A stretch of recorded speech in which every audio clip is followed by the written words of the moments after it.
स्वर्ण ओ भाई, भारत ने चांद पर लगाया 4 चांद। Chandrayaan 3 creates history, India on ISRO.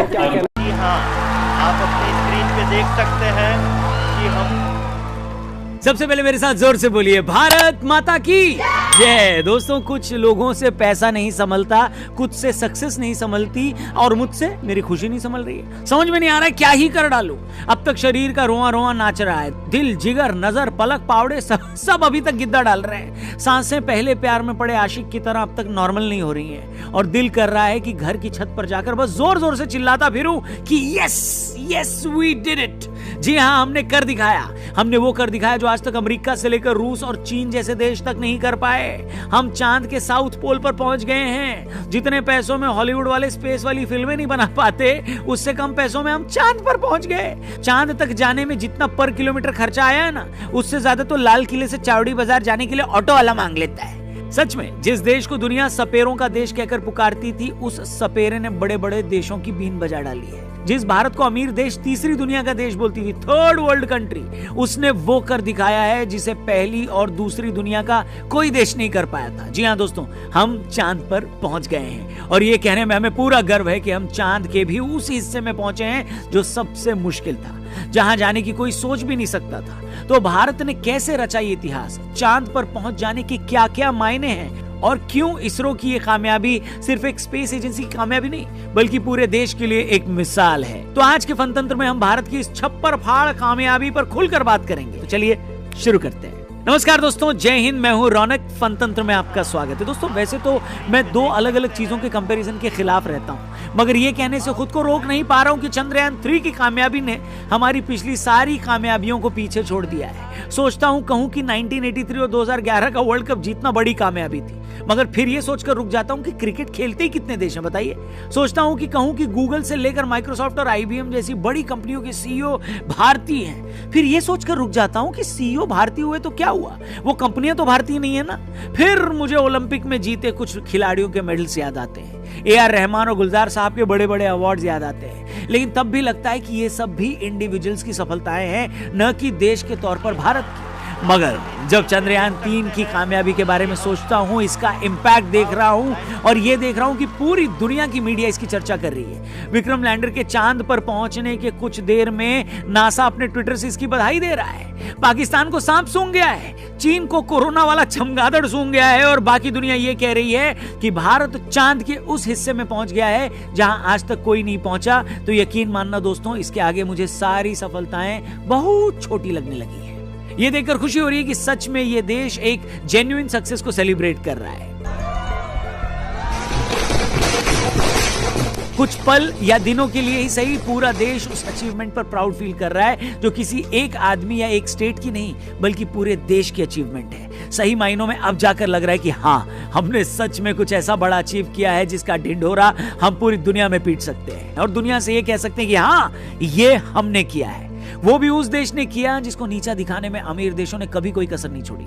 आपको याद होगा, जब भारत अपने मंगल मिशन में कामयाब हुआ था तो न्यूयॉर्क टाइम्स ने एक भद्दा कार्टून छापकर हमारा मजाक उड़ाने की कोशिश की थी। जब चंद्रयान 2 अपने मिशन में कामयाब नहीं हुआ था तो पाकिस्तान के कार्टून मंत्री फवाद चौधरी ने घटिया ट्वीट करके हमें नीचा दिखाने की कोशिश की थी। और छोड़िए, इसी चंद्रयान 3 को लेकर हमारी एक एक्टर प्रकाश राज ने एक बेहुदा कार्टून शेयर किया था ट्विटर पर। मगर जैसा कि दुनिया का दस्तूर है, नेगेटिव इंसान अपनी नेगेटिविटी के साथ कुड़ता रहता है और काम करने वाले आगे बढ़ते रहते हैं। और इस बार भी ऐसा ही हुआ। मजाक उड़ाने वाले अपनी भद्द पिटवाते रह गए और चंद्रयान 3 ने इतिहास रच दिया। अच्छा, आप में से बहुत सारे लोग शायद अब भी ये सोच रहे होंगे कि हम चांद पर पहुंच गए तो क्या, इससे हमें फायदा क्या होगा। इससे पहले कि मैं उन प्रॉफिट्स के बारे में आपको बताऊं, मैं आपको एक ऐसे प्लेटफॉर्म के बारे में बता देना चाहता हूं जिसमें आपको सिर्फ हाँ या ना में जवाब देकर खूब सारा प्रॉफिट मिल सकता है। प्रोबो ऐप के बारे में बता रहा हूं मैं। डिस्क्रिप्शन में इस ऐप का लिंक दिया, उस पर क्लिक करके इसको जल्दी से डाउनलोड करें। Cricket, crypto, football, even weather जैसे टॉपिक्स पर आप अपना ओपिनियन दे सकते हो, सिर्फ यस या नो में। अब क्रिकेट की बात हुई है तो क्या लगता है, एशिया कप में इंडिया पाकिस्तान के खिलाफ मैच जीतेगी? यस या नो, 2 ही ऑप्शन है। इतने आसान से सवाल होते हैं। हमने अपना ओपिनियन दिया है और क्वांटिटी बढ़ाकर इन्वेस्ट किया है। और आपका क्या ओपिनियन है? आसान से ऐसे बड़े सारे सवाल हैं। यस या नो में ओपिनियन दो, पैसे कमाओ और जीते हुए पैसे बड़े आसानी से आप विड्रॉ भी कर सकते हो पेटीएम, गूगल पे वगैरह से। ठीक है, बस ऐप डाउनलोड करना है, डिस्क्रिप्शन में लिंक दिया है। ऐप का नाम है प्रोबो। वीडियो में आगे बढ़ते हैं। तो चंद्रयान 3 की कामयाबी के खुमार में पूरा देश डूबा हुआ है, लेकिन कुछ सवाल हैं जो बहुत से लोगों के जहन में आ रहे हैं। आप ये सवाल पूछ सकते हैं कि हाँ रौनक भाई, हम चांद पे पहुंच गए, अच्छी बात है, मगर चांद पर पहुंचने से हमें मिलेगा क्या? अब आप ये भी पूछ सकते हैं कि भले ही चंद्रयान 3 सिर्फ 615 करोड़ खर्च करके चांद पर पहुंच गया, मगर इतने पैसे भी हमने क्यों लगाए? आखिर इसका रिटर्न क्या है? तो सिलसिलेवार तरीके से आइए इन सारे सवालों के जवाब दे देते हैं। वीडियो कड़क लगे तो और भी लोगों तक पहुंचाइएगा, शेयर करिएगा, ठीक है?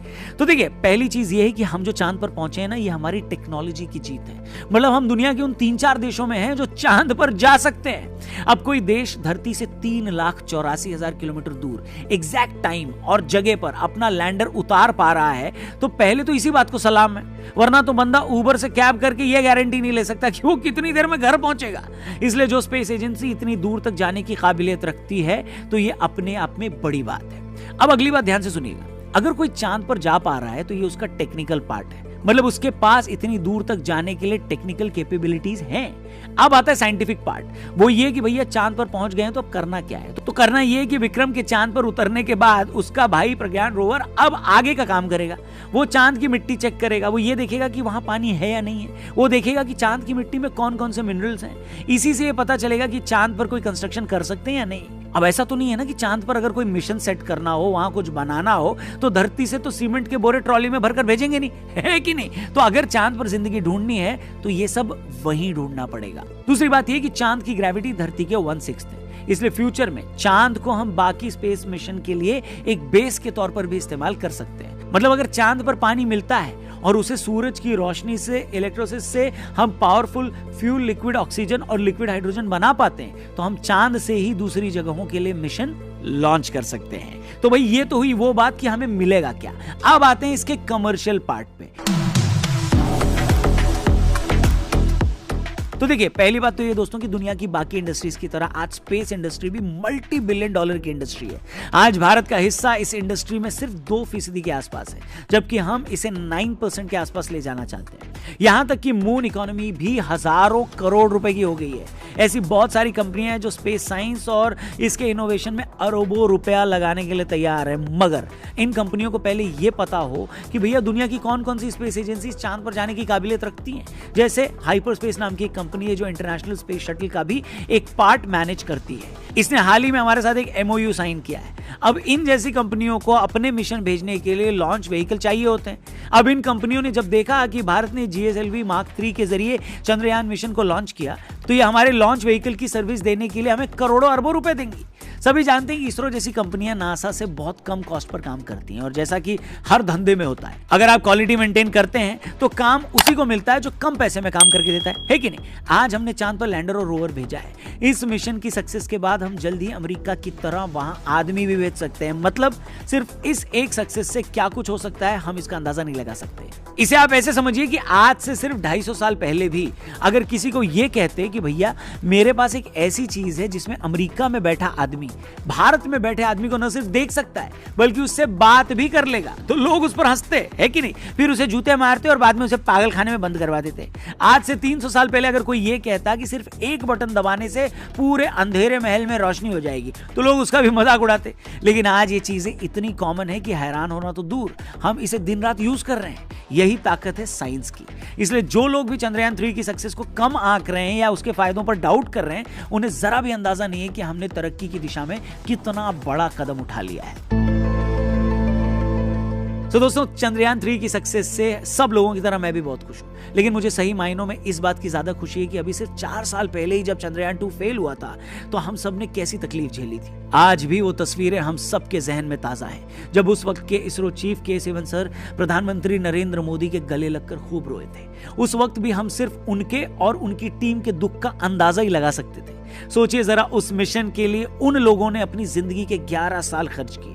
3,80,000 किलोमीटर के सफर पर निकला चंद्रयान अपनी मंजिल से सिर्फ 2 किलोमीटर पहले ही फेल हो गया। मतलब उसने 3,78,000 किलोमीटर का जो सफर ठीक ठाक तय किया, उसके कोई मायने ही नहीं रह गए। बस आखिरी कदम से पहले की एक गलती ने सालों की मेहनत पर पानी फेर दिया। खुद को उन लोगों की जगह रखकर देखिए और सोचिए कि हम लोग तो ऑफिस के किसी प्रोजेक्ट में अगर 2 घंटे भी दे दें और हमारा मैनेजर उसे रिजेक्ट कर दे या हमारा क्लाइंट उसे खारिज कर दे तो हमारा दिल टूट जाता है। हम कहते हैं कि यार इतना दिल लगाकर इतना बढ़िया काम किया था और सब वेस्ट हो गया। और यहां हम उन लोगों की बात कर रहे हैं जिन्होंने चंद्रयान 2 के उस मिशन पर 11 सालों तक दिन रात सुबह शाम सिर्फ और सिर्फ एक मिशन पर काम किया और वो फेल हो गया था। सोचिए कैसी गुजरी होगी उन सब पर। मुझे आज भी याद है कि 2019 के क्रिकेट वर्ल्ड कप में मिली हार के बाद न्यूजीलैंड के बहुत से प्लेयर्स ने कहा कि हम कई दिनों तक सो नहीं पाए। आखिरी ओवर में मिली वो हार हमें तड़पाती रही। 1994 वर्ल्ड कप फाइनल में अपनी मिस पेनाल्टी के बाद रॉबर्टो बागियो भी सारी जिंदगी उस दर्द को भुला नहीं पाए। खुद हम भी क्रिकेट के बड़े मैचों में मिली कितनी ही हारों को आज भी याद करके उदास हो जाते हैं, मगर जिंदगी अफसोस मनाकर रुक जाने पर कहां चलती है। हार का दर्द कितना भी बड़ा क्यों ना हो, उसकी तकलीफ कितनी भी गहरी क्यों ना हो, आपको फिर उठकर खड़ा होना ही पड़ता है। पांव कितने ही थक क्यों न गए हो, आत्मा कितनी भी उदास क्यों ना हो, खुद को यह समझाना ही होता है कि नहीं, मुझे अपना सपना पूरा करना ही होगा। आज जब चंद्रयान 3 ने कामयाब होकर पूरी दुनिया में भारत का नाम रोशन कर दिया तो के सिवन सर और इसरो की टीम के लिए मन मोहब्बत और ग्रेटिट्यूड से भर गया है। उनकी हिम्मत और हौसले के लिए उनको दिल से सलाम करने का मन करता है। कहते हैं माउंट एवरेस्ट पर चढ़ाई करने निकले एडमंड हिलरी जब पहली बार कामयाब नहीं हुए तो लौटते वक्त उन्होंने एवरेस्ट से कहा था कि मैं जानता हूं एक पहाड़ के तौर पर तुम और बड़े नहीं हो सकते, मगर एक इंसान के तौर पर मेरा हौसला जरूर बड़ा हो सकता है, इसलिए मैं तुम्हें जीतने वापस जरूर आऊंगा। और इसके बाद क्या हुआ ये बताने की जरूरत नहीं है। इसलिए इसरो की ये कामयाबी सिर्फ इसरो की कामयाबी नहीं है, बल्कि जिंदगी के हर फील्ड में काम करने वालों के लिए एक मिसाल है। जैसा कि विवेकानंद जी ने कहा था, उठो जागो और तब तक न रुको जब तक कि तुम अपने सपने पूरे न करो। इसलिए आप सबके लिए मेरी यही प्रार्थना है कि जब तक सपने पूरे न कर लो, आपको रुकना नहीं है, हारना नहीं है, थकना नहीं है, टूटना नहीं है, बस लगे रहना है। दुनिया में कोई भी ऐसी चीज नहीं है जो आपके बस लगे रहने से आपको मिल न जाए। बाकी आज की इस वीडियो में इतना ही। वीडियो